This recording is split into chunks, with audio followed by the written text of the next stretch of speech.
Hello, everyone, and welcome to today's show. So, today's guest is someone very special. Today, we've got Stephen Radnedge. He's an advanced clinical practitioner, endurance athlete, and a good friend from primary school.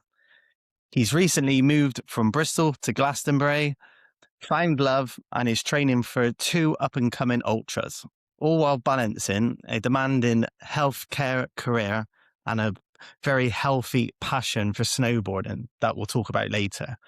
So today we're going to go deep on change, endurance, health, and what drives us to keep pushing our limits. So let's dive in.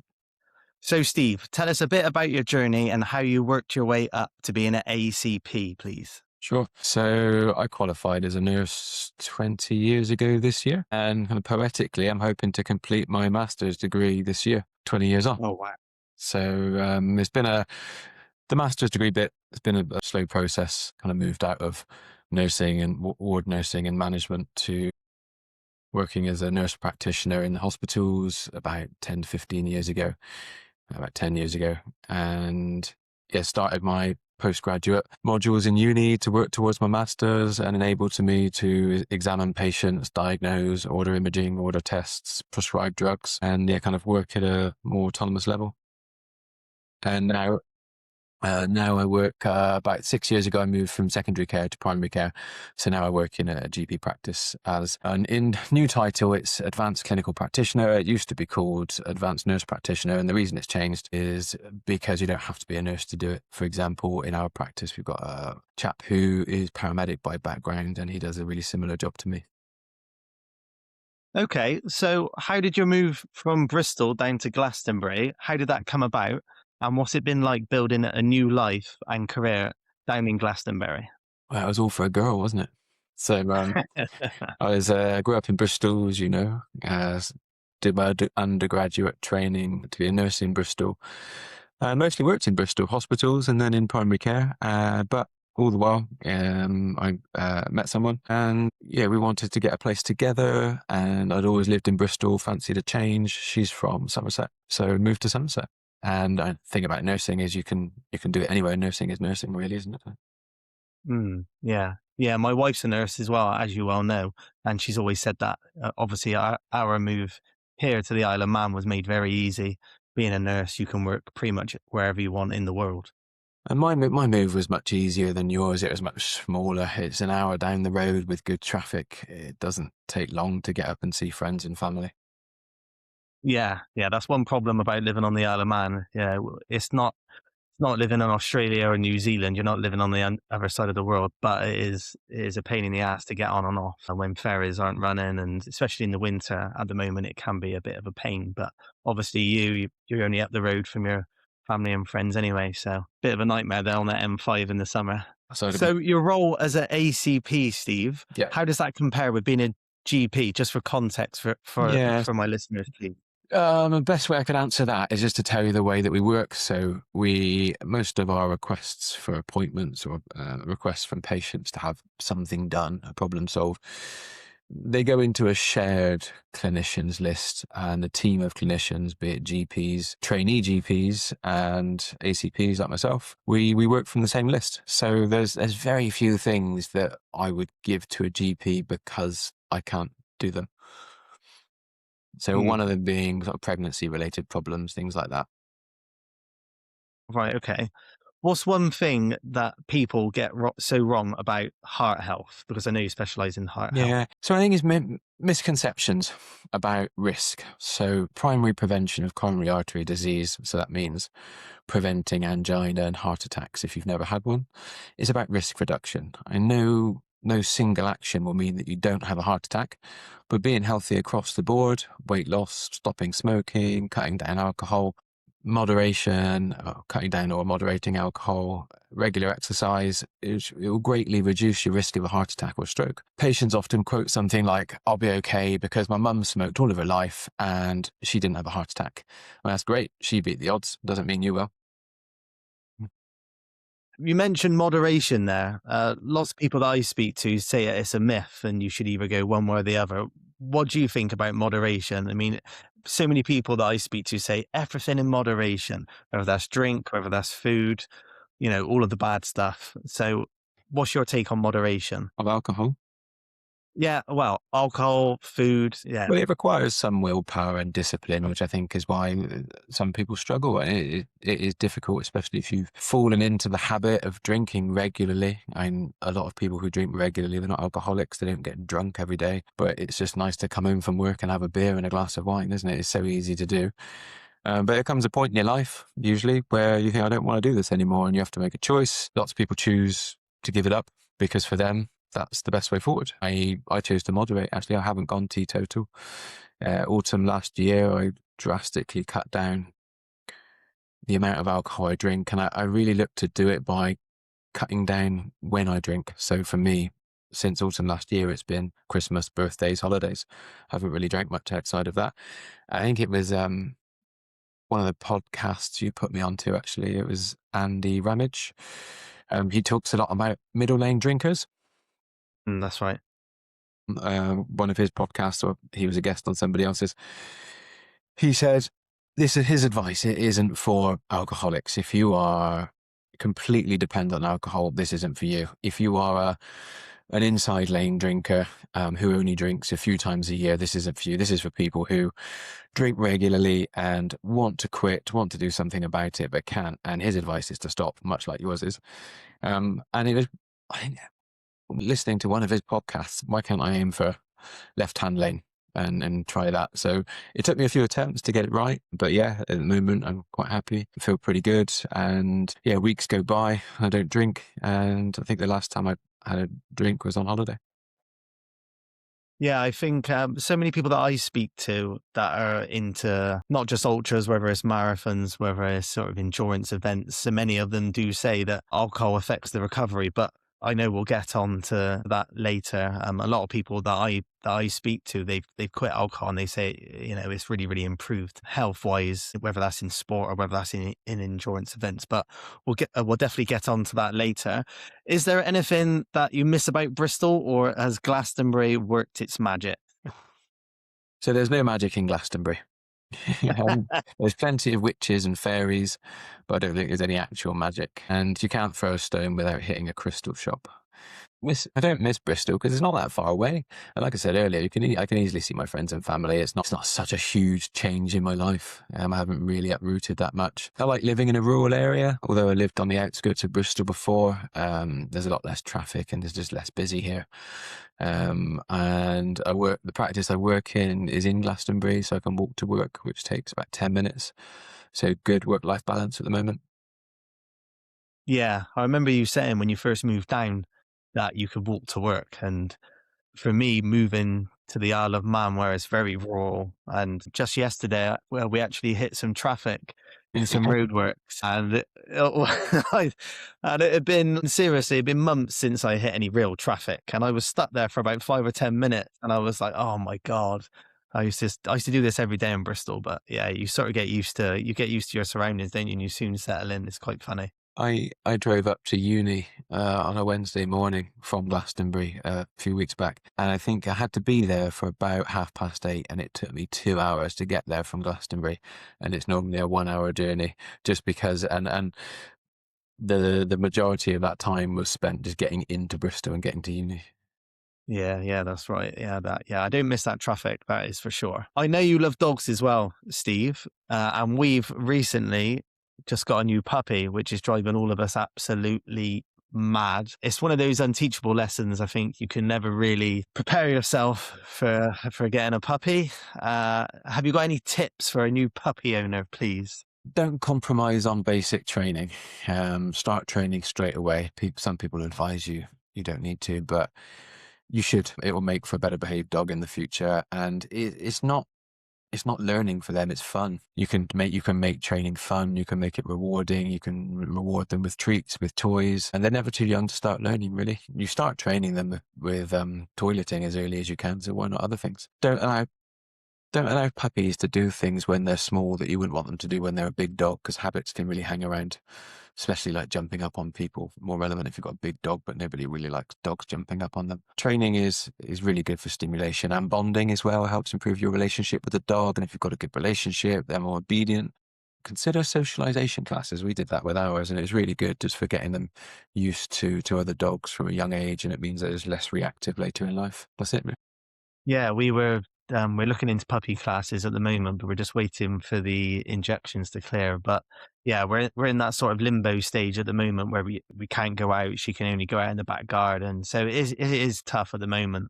But yeah, it's a long-term investment, right? Yeah, It it's good. will be worth it in the end. I've never had a dog before, and Vicky, my wife, has always had dogs. And a little while after we got together, she said, "I'd like to get a dog," and I was like, "Great! I've always wanted one. Never really been in a position to have one because I lived alone, work shifts, and yeah, I've never looked back. I can't imagine not having one now." We've both gone through some big changes. Me, obviously, moving to the Isle of Man and going alcohol free, and yourself with moving down to Glastonbury. How's the transition been for you? I know you've just said, we've just covered quite a lot of this, and you said it's only half an hour down the road, but Yeah. how have you settled into Glastonbury? Fine, yeah. I mean, it's not been much of a transition in geographically for me. I just moved to the Yeah. next county. Bigger transition for me was moving from hospital-based care, where I've kind of worked for 10, 15 years, into general practice. That was a really steep learning curve. And it felt like all of the experience that I'd gained in secondary care didn't count for much, and I had to learn everything again. Yeah. And but I do frequently find occasions where my acute experience is useful. Yeah, it's been a big change for me, obviously geographically moving over here. Definitely a lot more so than yourself. I mentioned earlier on snowboarding. Me and you have got a big passion for snowboarding. We've just been away snowboarding for the half term. What has been your favorite snowboarding trip and why?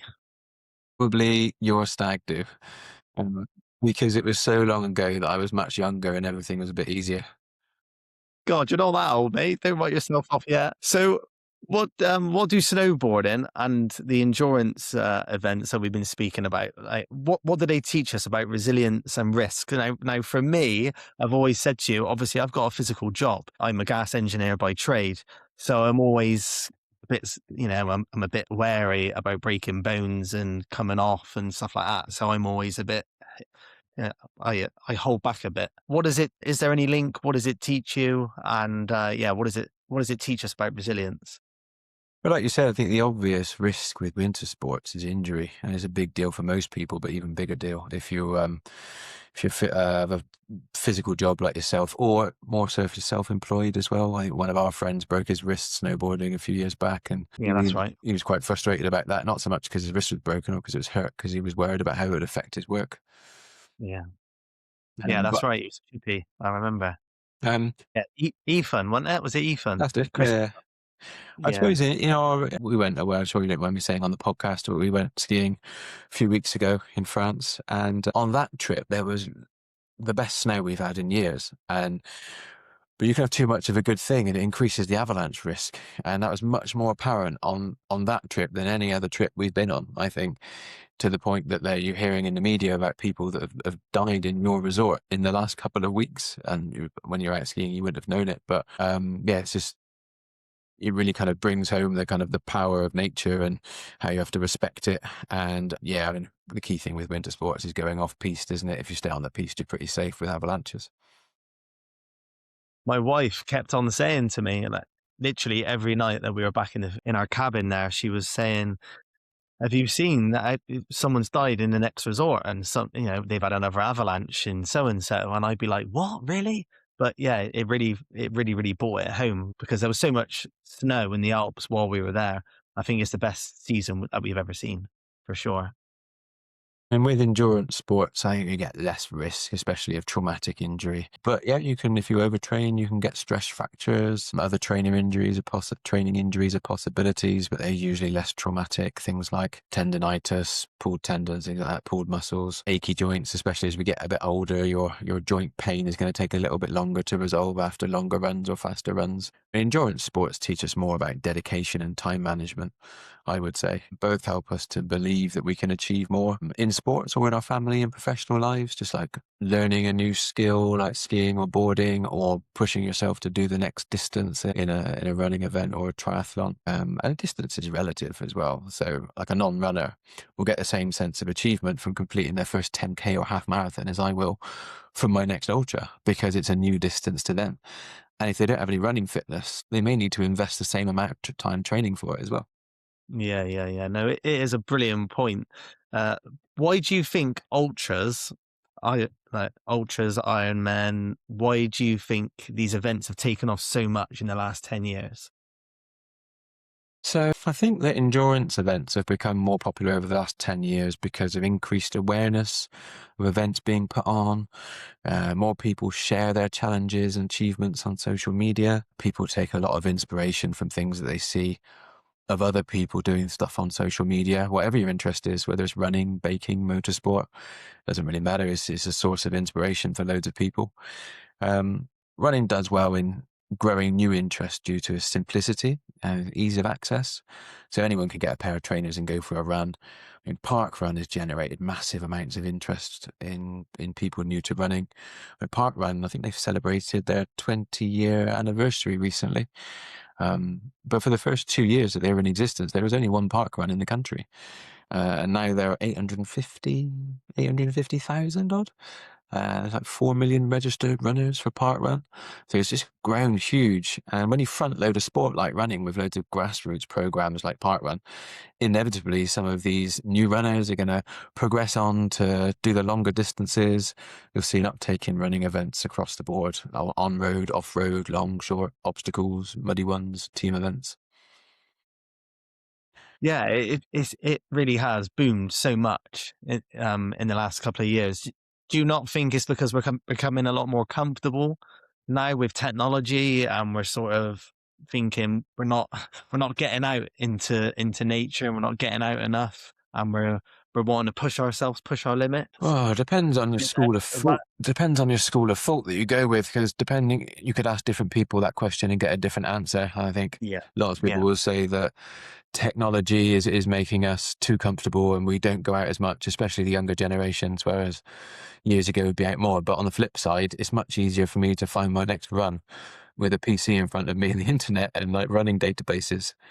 Um, but interestingly, I think Ironman, especially the branded Ironmans, they haven't expanded as much. There are less full Ironman events in the UK now than there were 10 years ago. And okay, Ironman races. They used to have full Ironman in Bolton. They've stopped that one. There was one in Weymouth. That one stopped, I think, in Great Britain, at least. It's only Wales, I think, where you can get a full Ironman.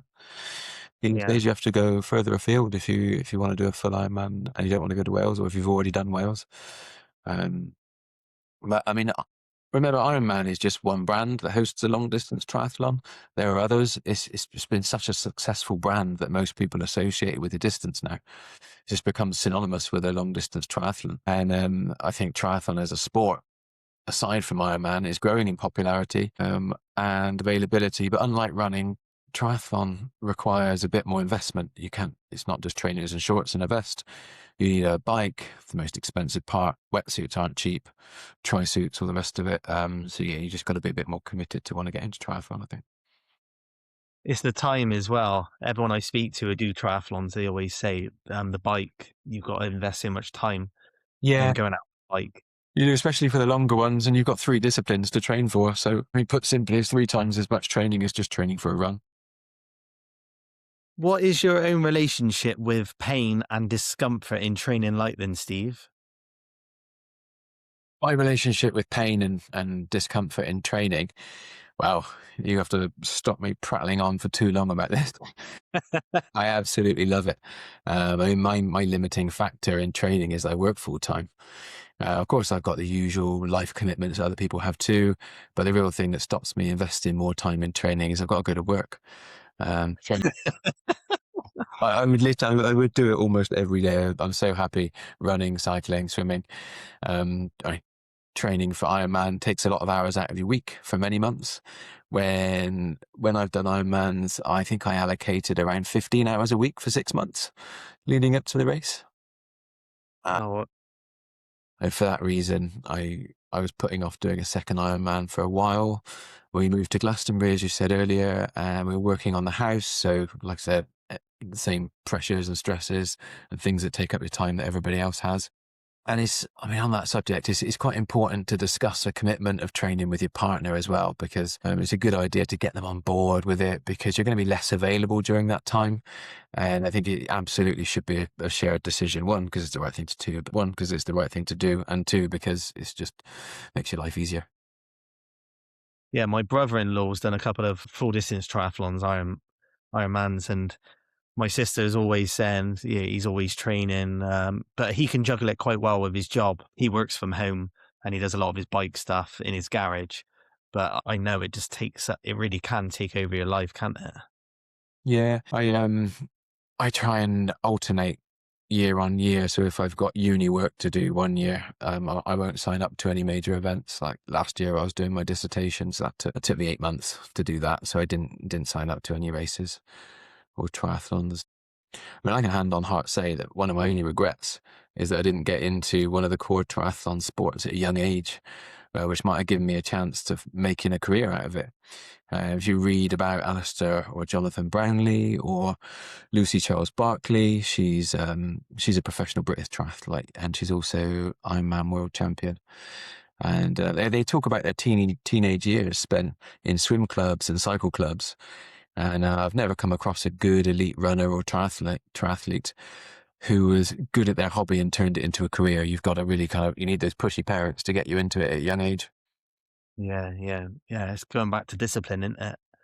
You've got to be very, very disciplined, and there's levels to everything, isn't there? Yeah, But because you don't just do it in childhood. You've then got to have the discipline to choose to do it in your adult years as well. yeah, yeah, it is definitely a lifelong commitment. Have you got any advice for anyone that's struggling with any type of training? And how do you keep going when things are tough? I really want to tap into that mindset because Yeah.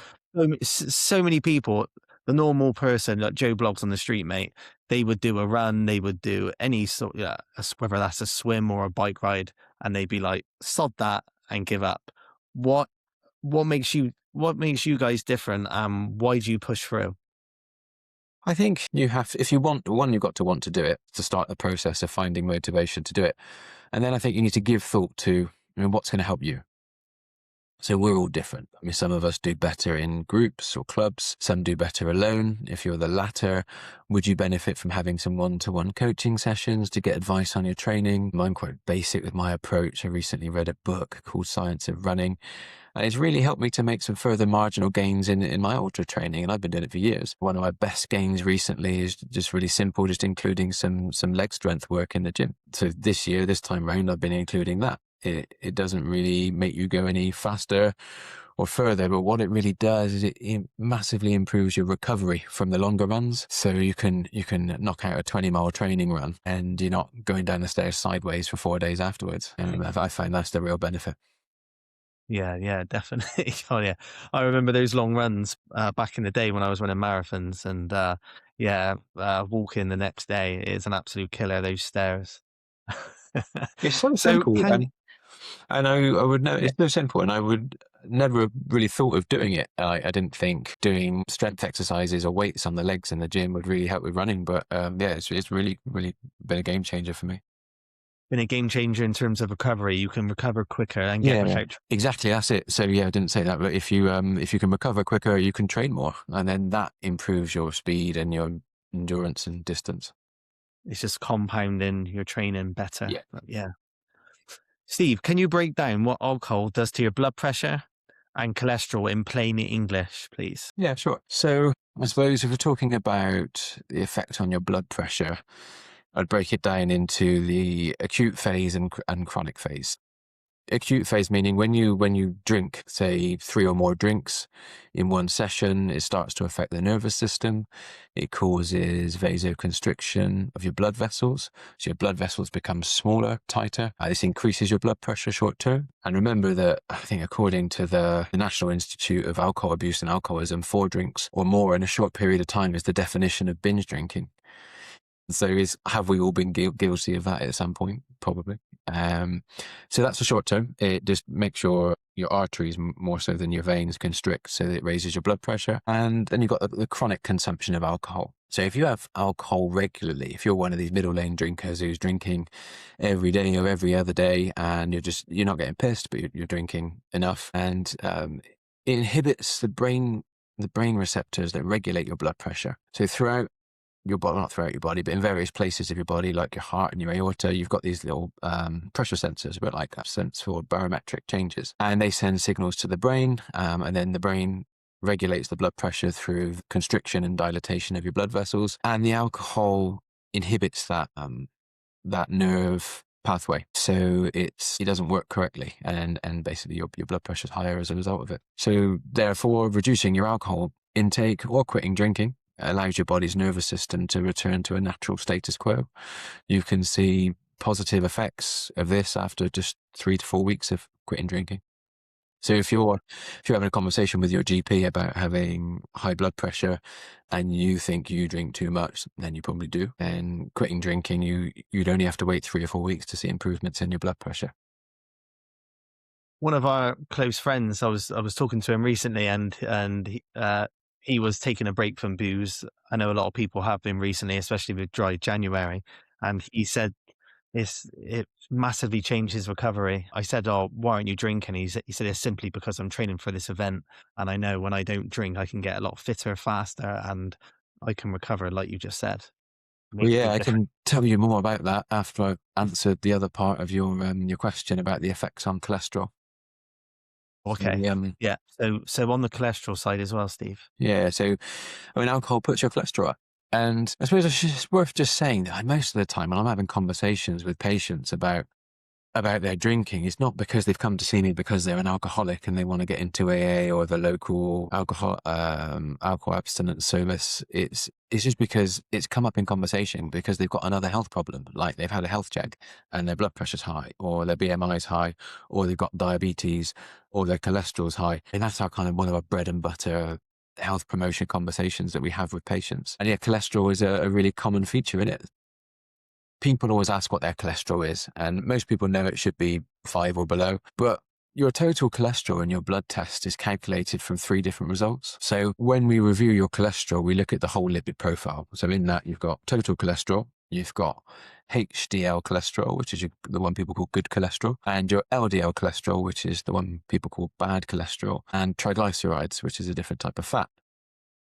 Like I said, ideally it should be less than 5, but it's a ballpark goal depending on which of those other fats is high. Because if it's only your HDL cholesterol, which is high, this is the good cholesterol, it doesn't really matter if your total cholesterol is a little bit over 5.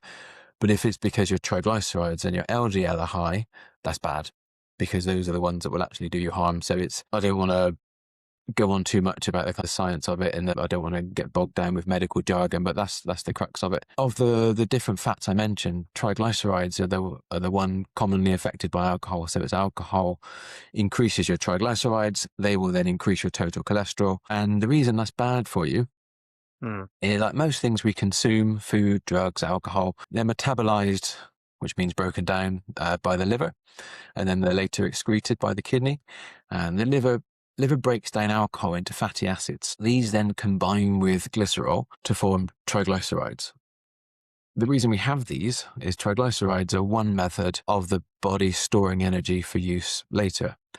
And again, unfortunately, you can have too much of a good thing. Excessive triglyceride levels, they contribute to build-up of fatty plaques in your coronary arteries. So it's putting you at risk of a heart attack, essentially, or angina, or a stroke, which is pretty much the same pathology. So how does this relate to heart attacks and strokes then, Steve, especially for dads and people in their 30s to 60s, like most of my coaching clients? So if you have a build-up of fatty plaques in your coronary arteries, and let's say you also have a high blood pressure, you're far more likely to have angina or heart attack. Strokes are really similar in pathology to heart attacks, where most strokes are, because strokes come in 2 forms. So if it's an ischemic stroke, which means blocked artery, is pretty much the same pathology as a heart attack. You can also have a stroke which is a bleed, called a hemorrhagic stroke, and they're usually more severe, but thankfully less common, but not really related to not really related to drinking in the same way. The pathology is a bit different. Are the early warning signs that men should look out for then, Steve? Yeah. Well, with both blood pressure and high cholesterol, unfortunately, there aren't loads. There aren't many at all for early warning signs that hypertension is known as a silent killer. Most of the symptoms don't present until your blood pressure is severely raised or has been raised for a very long time. That said, when that happens, you can get headaches, changes in your vision, nosebleeds, tinnitus, just to mention a few. So the best tactic with blood pressure is really to check it. When you're over 40, it's not a bad idea. When you're over 50, you really should. You need to start knowing whether your blood pressure is high or low as early as possible so you can do something about it. And it's not necessarily pills. I just prefer lifestyle changes are best, especially at a younger age. You can easily check your blood pressure in many places. The waiting room in the practice where I work has a monitor that people can just walk in and use. Most high street pharmacies offer a blood pressure check, or you can easily buy a blood pressure monitor online from Amazon. They're about 12 quid, will get you the same kind of one we use in the practice. And I think some libraries lend them. So if we don't have any to lend out, we ask patients to borrow one from the library. About 5 years ago, I think it was, I was suffering with high blood pressure. And I remember, obviously, my wife's a nurse, and we just bought a blood pressure machine for our house, and we just had it at home. And I don't think it was that expensive either. So you can do it from home as well. So it's not such a big deal. And we've spoke about your two ultras and how alcohol impacts your training, muscle recovery, and performance. Have you got any stories or science about booze, sleep, and injury risk, Steve?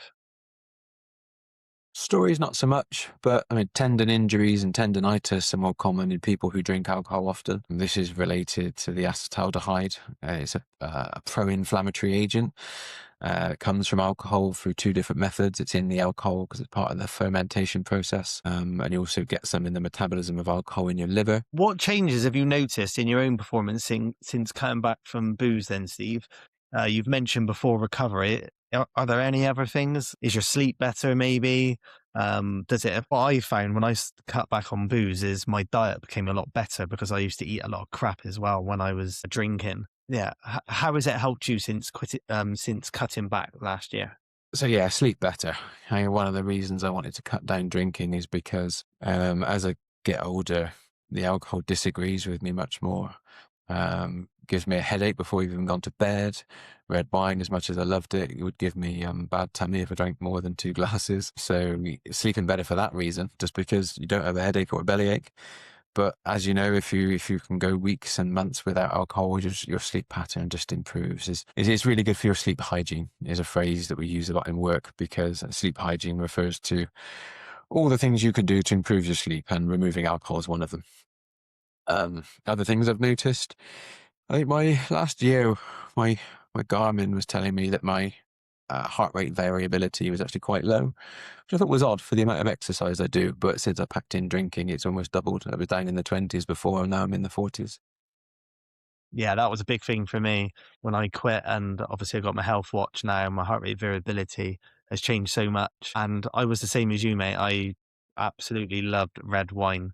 And whenever I used to drink red wine most of the day, every Sunday, with my Sunday, my Sunday roast. Starts with Uh, communion. Roast beef, mate. Roast beef and a bottle of red wine. Oh God. But yeah, and my heart rate variability was just, yeah, it was off the chart. It made a really, really big difference when I quit drinking. My sleep, and obviously when you sleep better, you've got more energy and you can think clearer. I think sleep has been probably the biggest thing for me since quitting the booze. When you have a good night's sleep, and again, it goes back to consistency. When you consistently sleep well, then it's gonna build and affect everything else in your life, isn't it? It's a big lifestyle change. Yeah, absolutely. You feel better, faster for having better sleep. I think another motivator for me to to cut down on drinking was the effect of alcohol on sports and performance and muscle recovery. Yeah, when you alcohol can affect your muscles and performance really quickly. So even the day after you've drank alcohol, your maximum heart rate's limited. So if it's normally 180, it can be limited to 160, which immediately affects your performance. The alcohol causes dehydration the next day as well. The dehydration symptoms that most people experience that they associate with dehydration, part of the hangover, is often called diacetylaldehyde. It's like a nasty chemical that I mentioned earlier that you get from alcohol. But it's a pro-inflammatory, so it slows the healing of soft tissue. So if you've got tendon injuries, if you've got muscle pains, if your muscles are just healing and rebuilding after your training, whatever it is, whether it's weights, sports, running, cycling, it's all going to be inhibited by alcohol because it suppresses a pathway which is associated with muscle recovery and adaptation. And it's the cellular signaling cascade that acts as a regulator for your metabolism and growth and energy levels, the way your body uses nutrients and proteins. And if you drink alcohol, even once, actually, not even regularly, but if you drink alcohol, say you have a couple of beers after your first half marathon, your muscle recovery won't be as good as a result of that. And it's saying up to 13.5% inhibited, like delayed because of alcohol, just in low amounts. When I was running marathons back in the day, I was drinking quite heavy, and especially to celebrate as well. So yeah, maybe it took me 4 attempts to get a sub 4 hour marathon because I was drinking so much. Who knows? I might have been I might have half my time if I wasn't drinking. That's my excuse anyway. You could have been a Mo Farah. Okay, so what are the biggest myths around alcohol and health that you see in your clinic that we haven't mentioned already, Steve? Yeah, so again, really common conversation we have with patients often comes up because of other health problems. But I suppose one of the common myths is that regular alcohol consumption does not cause you harm if you only drink a little. So classically, the conversations that I've had with patients are not because they're alcoholics, but because other health problems have been picked up during investigation. So if they are over 40 or over 50, they come in for a health check. That's how you often detect people's cholesterols are a little bit high earlier in their life. But when we drill down into their lifestyles and routines, small but regular amounts of alcohol are often present. Yeah, and like I said earlier, it affects your eating habits as well, definitely. And what I've been really surprised with since quitting as well is how much sugar is in alcohol that I never knew about before. I've had a hell of a lot, not so much now. I've sort of dealing with my sugar cravings now, but when I first give up, I was craving sweets, sugary stuff all the time, and many people told me that is because you're craving sugar because your body's been so used to having all the sugar from the alcohol.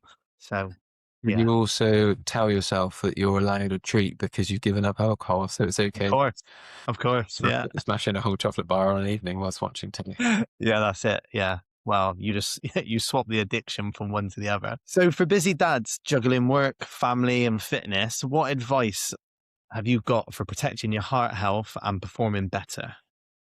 And cut down or have a break from alcohol altogether. I agree with the recommendations that you and Andy Ramage have made.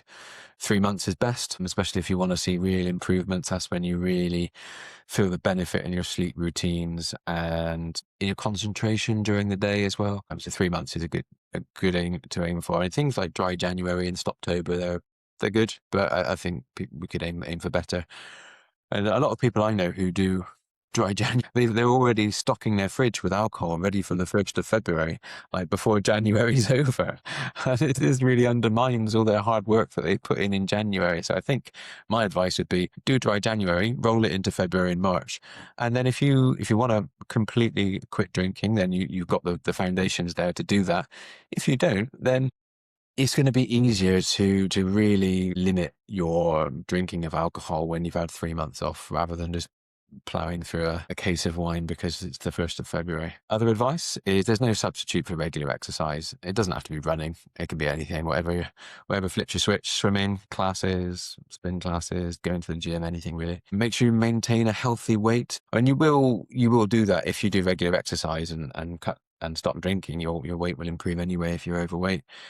And I think finally I would eat healthy, balanced diet, plenty of plant-based foods, don't need to be a vegetarian, but just make sure you're getting plenty of fruit and veg in your diet. And it's good for your weight, it's good for your cholesterol, it's good for your blood pressure, and also it's really good for gut health, which will also make you feel better in your newfound burst of health.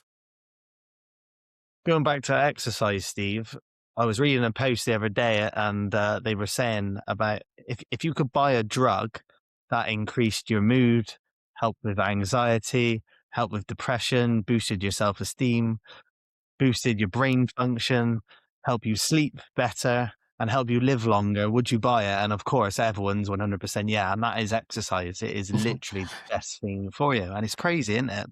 Yeah. But people people would rather escape and not exercise, put it off, justify, reel out all these excuses and say, I haven't got time, I haven't got this, I haven't got that, I can't do it.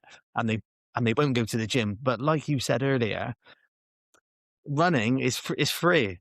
I run every morning now, and my mood and being so upbeat and being so positive, I put so much of that down to that exercise in the morning. I think it is the wonder drug, definitely. It's a great way to start the day. And like you said, it doesn't matter what exercise you're doing. Vicky and I were talking the other day about doing something different. Once a week, we get up early before work and both go to the gym. And we don't do anything too intense, but it's more about spending time together and just doing something together before work. So it just feels like you've got more out of your day. You're in a better mood when you get to work. But we were talking about, could we try something different? Because I think we're both getting a bit bored of that. So yeah, we're just, might do some different exercise, might go for a jog together or a bike ride in the summer when it's a bit lighter, or just take the dog for a much longer walk and come back via the bakery and get some pastries and have a coffee. Keeps you motivated then, Steve? Because I know it's hard through tough training and stressful times, which inevitably, if we keep on doing these endurance events, ultras, etc., that you're going to come up against. Yeah, so I like to find new challenges. I like to find what's achievable for me. So when I first got into running, I entered lots of 10Ks and half marathons. I think half was my favorite distance for a long time, and I loved just trying to better my PB every time. But as you get older and fatter, this becomes harder to achieve. So I find it motivating to look for new challenges. So that's how I got into triathlon. That's why I bought my first road bike. Ultra marathons. And my best times for a 10K and a half marathon, I set them 10 years and 8 kilos ago. So it's going to be hard to beat those now. So it's easier to move away from time as a metric and move towards something new. So for me, and I often consider how much further could I run? So I've done a marathon, I've done something that's a bit longer than a marathon. If I can run 26 miles, could I run 30? And if I could run 30 miles, could I run 40? And just kind of build on that. You're just you're pushing your limits all the time. Yeah, And I like you to feel look like for new making challenges. progress, don't you? Yeah. Yeah. What does success look like for you now then, Steve, moving forward with your own next chapter?